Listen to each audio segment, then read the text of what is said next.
not knowing who they are. This is a travesty against mankind. Nearly 50 years ago, Middleton and thousands of young boys came through the Florida Reform School for Boys that once stood on these grounds. For years, many of the former students told stories of excruciating abuse suffered at the hands of the school's administrators. They say those beatings took place in this building, known as the White House. Just looking at it gives you the creeps, because if you were going down there, you were going to get the beating of your life. A growing legion of former students, now in their 60s, say for some boys a violent night in the White House ended in these unmarked graves. Many of the school's administrators have died, but a few are still alive, like Troy Tidwell, who's now in his late 80s. We found him living in a small house in the Florida Panhandle.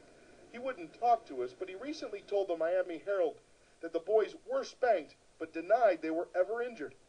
Florida's governor has called for an investigation into the alleged abuse and to determine who, if anyone, is buried beneath these white crosses. I think it's important. Justice always cries out for a conclusion. The push for an investigation was led by a group of men known as the White House Boys. During the course of a 3-hour interview, they detailed stories of young boys who simply vanished from the school. These men believe more than 31 of them were killed. Dick Colon remembers another boy who died after being stuffed in a spinning dryer.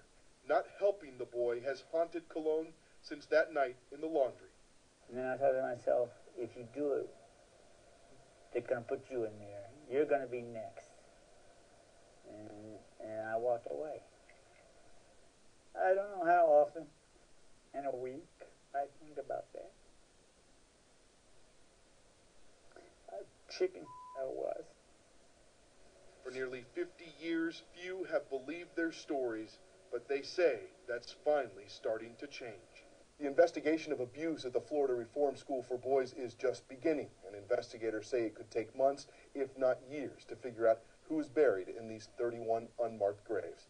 Ed Lavendera, CNN, Marianna, Florida.